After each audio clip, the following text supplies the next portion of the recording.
Newsbud is a truly independent alternative because it is 100% people funded. Without you, we cannot build the independent news source that we, the people, deserve. Visit Kickstarter.com and support Newsbud.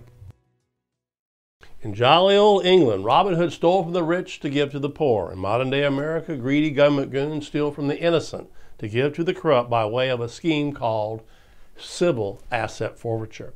In fact, according to the Washington Post, in 1 year alone, the police actually stole more from Americans than burglars did. This is how the American police state continues to get rich, by stealing from the citizenry.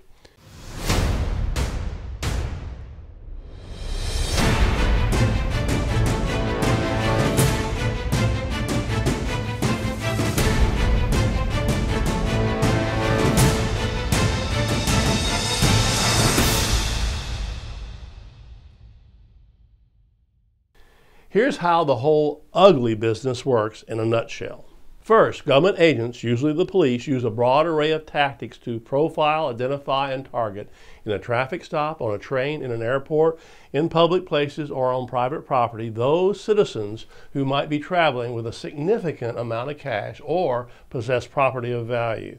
Second, these government agents, empowered by the courts and the legislatures, seize private properties. It can be cash, jewelry, cars, homes, and other valuables they merely suspect may be connected to criminal activity. Then, and here's the kicker, whether or not any crime is actually proven to have taken place without any charges being levied against the property owner, the citizen, the property is handed over to the government, which often divides it up with the local police who helped with the initial seizure. Like, how do you decide forfeiture funds? You know, it's usually based on a need. Well, I'll take that back. Discretion, though, I'd imagine you sign off on.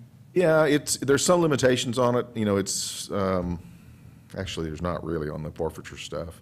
We just usually base it on something that would be nice to have. It's kind of like pennies from heaven. You know, it gets you a toy or something that you need. Is the way we typically look at it. What does all this mean? It means that Americans no longer have to be guilty, to be stripped of their property, their rights, and their liberties. All you have to be is in possession of something the government wants. Motorists, by and large, have been vulnerable to this modern-day form of highway robbery. For example, police stole $201,000 in cash from Lisa Leonard because the money, which Leonard planned to use to buy a house for her son, was being transported on a public highway allegedly used by drug traffickers. Despite the fact that Leonard was innocent of any wrongdoing, the U.S. Supreme Court upheld the theft. Police stole $8,500 in cash and jewelry from Roderick Daniels, which he planned to use to purchase a new car, and threatened him with jail and money laundering charges if he didn't sign a waiver giving his property to them. Then police stole $6,000 in cash from Jennifer Boatwright and Ron Henderson and threatened to turn their young children over to Child Protective Services if they resisted. Unsurprisingly, these asset forfeiture scams have become so profitable for the government that they have expanded their reach beyond the nation's highways. And the other thing is asset forfeiture. People want to say we're taking money and without due process. That's not true. You know, we take money from dope dealers. So you're saying, okay, so you're saying the asset taking you used to do and it had an impact, right? And you're not allowed to do it now? No, they have curtailed it a little bit. And I'm sure the folks are... And that's for legal reasons or just political reasons? They make it political and they make it, they make up stories. Well, I'd like to look into that, okay? There's no reason for that, okay? Danny, do you think there's any reason for that? Are you aware of this? I'm aware of that, Mr. President, and we have gotten a great deal of criticism for the asset forfeiture, which, as the sheriff said, is frequently was taking narcotics proceeds and other proceeds of crime, but there has been a lot of pressure on the department to curtail some of that. So what do you do? So in other words, they have a huge stash of drugs. So in the old days, you take it. Now we criticized if we take it. So who gets it?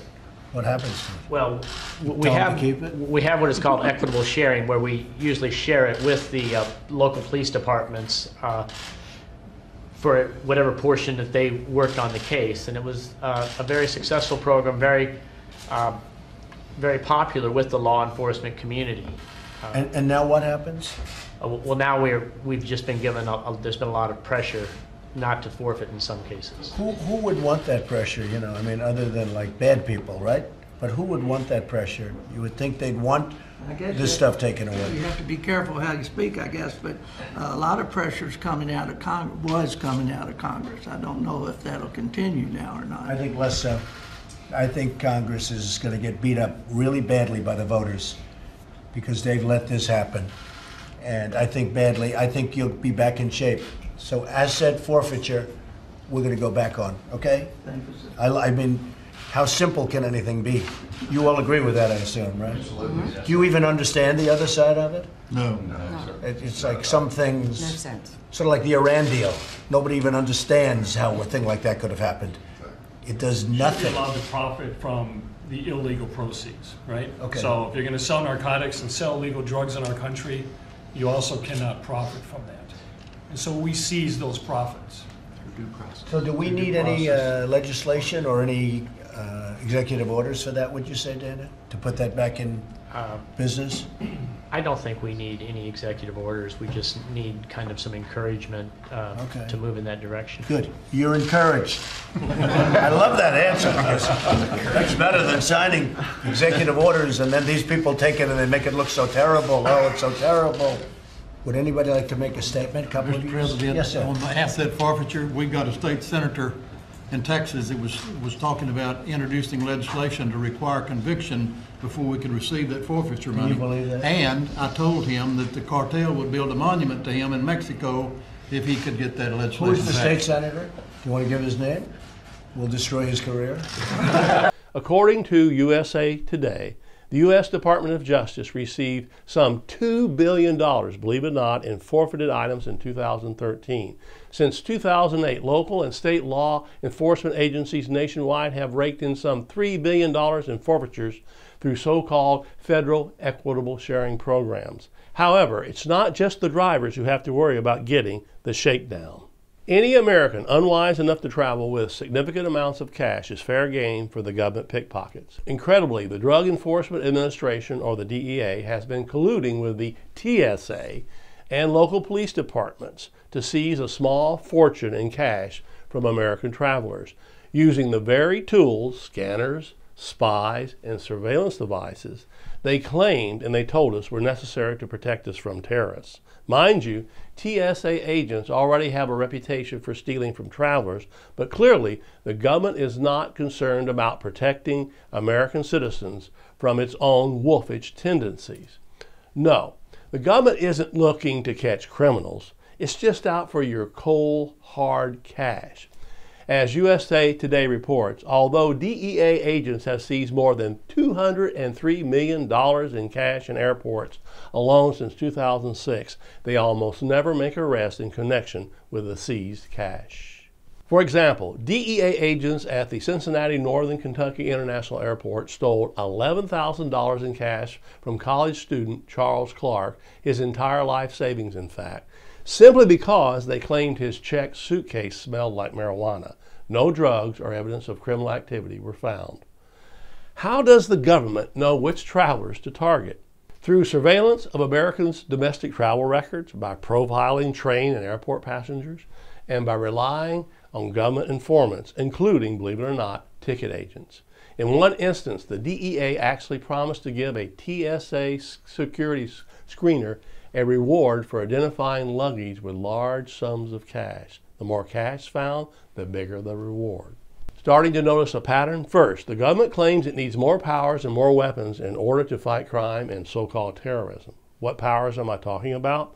The power to spy on Americans' communications and travel. The power to carry out virtual and actual strip searches of Americans' luggage, persons, and property. The power to stop and interrogate travelers, you folks, citizens, for any reason in the name of so-called national security. Then, when government agents have been given enough powers and weapons to transform them into mini tyrants, they're unleashed on unsuspecting American citizens who do not have the resources to be able to defend themselves or protecting their property. I'm a lawyer, folks. I know this. Just going to court to protect your property can cost thousands of dollars. So much for those long cherished ideals about the assumption of innocence and a fair hearing in a court of law. Despite the fact that 80% of these asset forfeiture cases result in no charge against the property owner, challenging these takings in court, like I said, can cost the owner more than the value of the confiscated property itself. As a result, most property owners either give up the fight or chalk up the loss of their property to government corruption. This leaves the police and other government officials to reap the benefits. This is what has become known as policing for profit. But here's the kicker. According to USA Today, evidence suggests that allowing departments to keep forfeiture proceeds may tempt them to use the funds unwisely. For example, in a 2015 scandal in Michigan, police officers actually used funds forfeited from illegal drug and prostitution stings to pay for illegal drugs and prostitutes. Police agencies have also used their ill-gotten gains to buy guns, armored cars, and electronic surveillance gear, reports the Washington Post. They have also spent money on luxury vehicles, travel, and a clown named Sparkles, an actual case.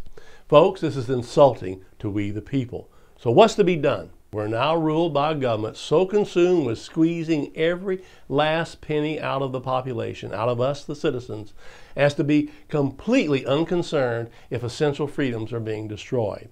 At every turn, we the people are getting swindled, cheated, conned, robbed, raided, mugged, deceived, defrauded, double-crossed, and fleeced by governmental and corporate shareholders of the American police state out to make a profit at taxpayer expense. Unfortunately, Attorney General Jeff Sessions has declared his love for civil asset forfeiture. What is wrong, Chief? Once the money is forfeited, you don't give it back to the persons who purchased the drugs. That wouldn't make good sense. So the government takes the money, and what's wrong with having the law enforcement officers who did the investigations and expended taxpayers' money to prove the case and seize this illegal drug money? What's wrong with them keeping the money? We don't see anything wrong. I don't either.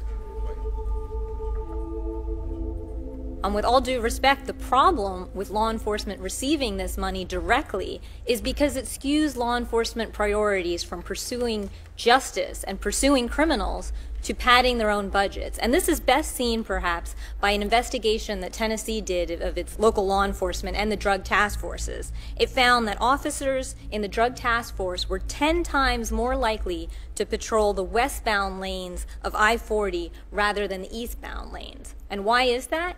It's because the illegal drugs from Mexico were being transported into Nashville on the eastbound lanes, and it was only on the westbound lanes that the money was flowing. So these civil forfeiture laws are actually skewing law enforcement objectives from curtailing the influx of drugs to pursuing cash.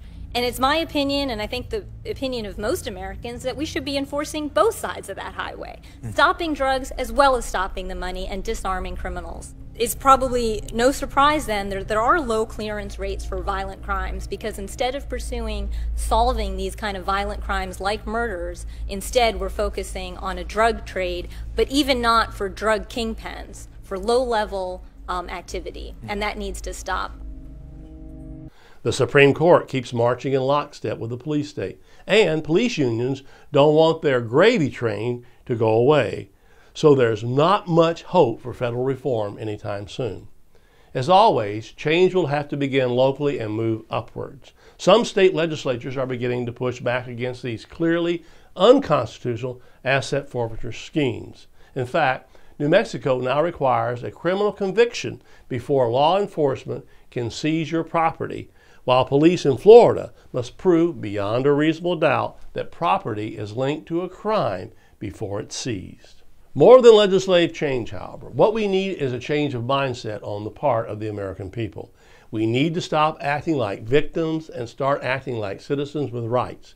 Remember, to those who founded this country, it was life, liberty, and property that the government was charged with protecting.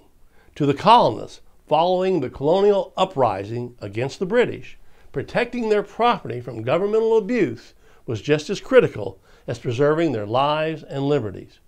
As the colonists understood, If the government can arbitrarily take away your property, you have no true rights. You're nothing more than a serf or a slave. Little could our forefathers have imagined that it would have taken less than 3 centuries of so-called independence to once again render us browbeaten slaves in bondage to a tyrant bent on depriving us of our most basic and fundamental rights. Yet, if the government can arbitrarily freeze, seize, or lay claim to your property, money, land, or possessions under government asset forfeiture schemes, you have no true rights. Folks, enough is enough. It's time to wake up, America, get formed, get active, and stay in the battle. Tune in to Battlefield America every Tuesday on Newsbud. You, our generous supporters and community members, are the reason we exist. You are the power that has kept us operating and expanding towards this amazing success. And you are the sole determinant of the continuation and steady expansion of Newsbud operations. Please join us. Join the Newsbud movement by kindly and generously pledging towards this 100% people-funded media with integrity. Yes, we have accomplished a lot, but this is only the beginning, and that is my promise to you.